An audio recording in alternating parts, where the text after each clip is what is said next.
Bismillahirrahmanirrahim.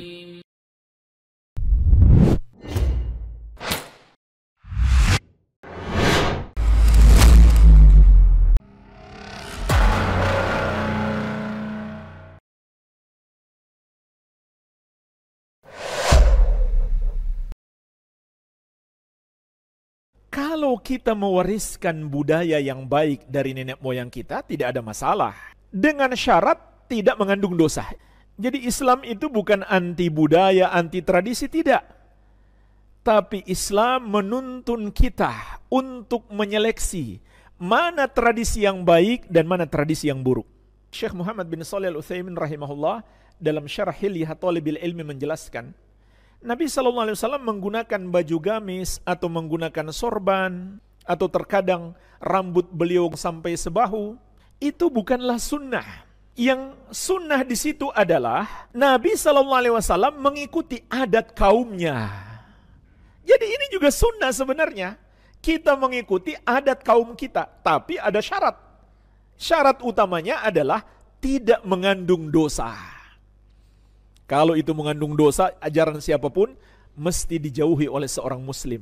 Karena seorang muslim lebih mementingkan ridha Allah. Dia tidak takut celaan manusia, walaupun orang sekampung mencelanya, mengucilkannya.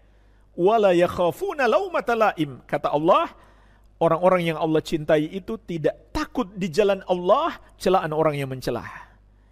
Tapi jamaah sekalian, sebenarnya Islam menganjurkan kita mengikuti adat kebiasaan mayoritas masyarakat kita. Tapi ingat, syaratnya tidak mengandung dosa. Dan bersyukurlah kalau misalkan kita berasal dari satu daerah yang adat Islamnya kental, adat baiknya kental.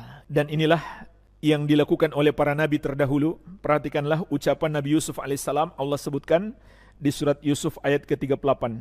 Nabi Yusuf berkata, wattaba'tu millata abai Ibrahim wa Ishaq wa Yaquba ma kana lana an nusyrika billahi min syai'. Dan aku mengikuti agama nenek moyangku Ibrahim, Ishaq dan Yakub alaihi wassalatu wassalam. Tidaklah kami mempersekutukan Allah dengan sesuatu apapun. Jadi lihat di sini Nabi Yusuf alaihissalam mewariskan budaya baik, yaitu ajaran tauhid dari nenek moyang beliau, ayah, kakek, datuk beliau, Ibrahim, Ishak dan Yakub. Begitu pula firman Allah Subhanahu wa taala, "Walladzina amanu wattaba'atuhum dzurriyyatuhum biimanin alhaqna bihim dzurriyyatahum." Dan orang-orang yang beriman dan diikuti oleh keturunan mereka dalam keimanan, maka kami akan gabungkan bersama mereka anak keturunan mereka tersebut. Maksudnya, kalau anak-anak kita mengikuti jalan kita, yaitu beriman kepada Allah dan ittiba kepada Nabi SAW, maka kelak Allah akan satukan kita kembali di surga Allah yang penuh dengan kenikmatan. Jadi sekali lagi, Islam bukan anti budaya, anti warisan adat istiadat nenek moyang, tidak. Tapi Islam memberi tuntunan, menunjukkan kepada kita mana adat yang baik, mana adat yang buruk. Yang baik pertahankan, yang buruk jangan ragu untuk ditinggalkan siapapun yang mengajarkannya. Kemudian Syekh juga menyebutkan dalil-dalil yang menunjukkan mereka berbuat syirik dengan dalih yang mereka lakukan adalah ajaran yang diwariskan oleh nenek moyang mereka. Ini cerita lama, mulai dari kaum Nabi Nuh alaihi salam. Ketika Nabi Nuh berdakwah kepada mereka, ya qaumi ibudullaha ma lakum min ilahin ghairuh afala tattaqun. Wahai kaumku, beribadahlah hanya kepada Allah, tidak ada bagi kalian sesembahan selain Dia. Hanya Dia yang berhak disembah. Apakah kalian tidak bertakwa? Faqala al-mala'u alladhina kafaru min qaumihi. Maka berkatalah sekumpulan orang-orang kafir dari kaum beliau, ma hadza illa basyarum mithlukum yuridu ayyatafaddal alaikum walau sya'allahu la anzala malaikatan. Ini disebutkan di surat Al-Mu'minun ayat 23-24. Tidaklah Nuh itu, kecuali manusia seperti kalian. Dia ingin lebih atas kalian. Kalau seandainya Allah mau, tentu Allah akan turunkan malaikat sebagai rasul. Ini diantara kebodohan mereka. Kemudian mereka berkata, "Ma sami'na bihadza fi abainal awwalin." Kami tidak pernah mendengarkan ajaran seperti yang diserukan Nabi Nuh tersebut pada nenek moyang kita terdahulu. Sebenarnya nenek moyang mereka justru ajarannya sama seperti Nabi Nuh alaihissalam. Tapi setan menipu mereka dengan mengatakan nenek moyang kalian menyembah patung-patung itu. Jadi jemaah sekalian, seringkali ini juga terjadi. Sebenarnya nenek moyang mereka baik. Apalagi kalau kita kembali kepada nenek moyang kita yang pertama. Nabi Adam alaihissalam seorang muslim, menyembah hanya kepada Allah. Tidak menyembah patung-patung, tidak menyembah dewa-dewi, tidak menyembah Nabi Isa alaihissalam. Bahkan Nabi Isa alaihissalam belum lahir. Begitu pula kaum Nabi Saleh menolak dakwah beliau dengan mengatakan, "Atanhana an na'budu ma ya'budu abauna." Wahai Saleh, apakah engkau akan melarang kami untuk menyembah apa yang disembah oleh nenek moyang kita? Surat Hud ayat ke-62.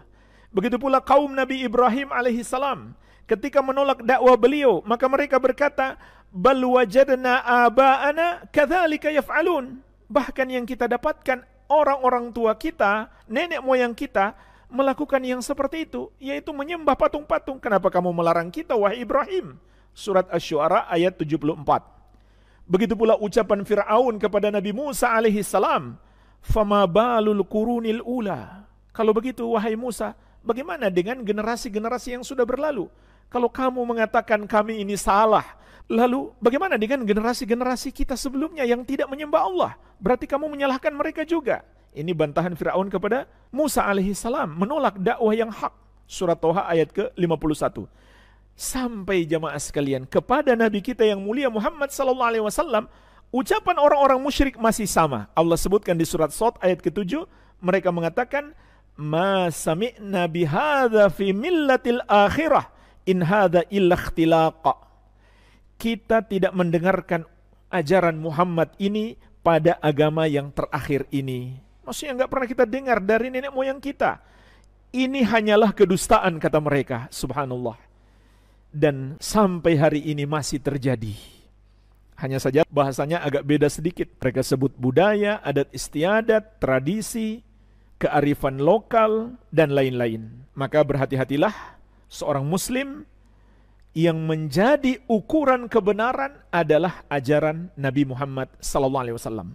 Yang sesuai dengannya itulah kebenaran, yang tidak sesuai dengannya, bertentangan dengannya, itu adalah kebatilan. Allah tegaskan, "Falyahdharil ladzina yukhalifuna an amrih an tusibahum fitnah aw yusibahum adzabun alim." Hendaklah takut orang-orang yang menyelisihi petunjuk Rasul, mereka akan ditimpa fitnah atau ditimpa azab yang pedih. Fitnah itu artinya kesesatan. Siapa saja yang mengamalkan bertentangan dengan petunjuk Nabi Muhammad SAW, walaupun sesuai dengan budaya nenek moyangnya, dia pasti tersesat. Dan kelak dia akan mendapatkan azab yang pedih. Ini makna surat An-Nur ayat ke-63. Baik.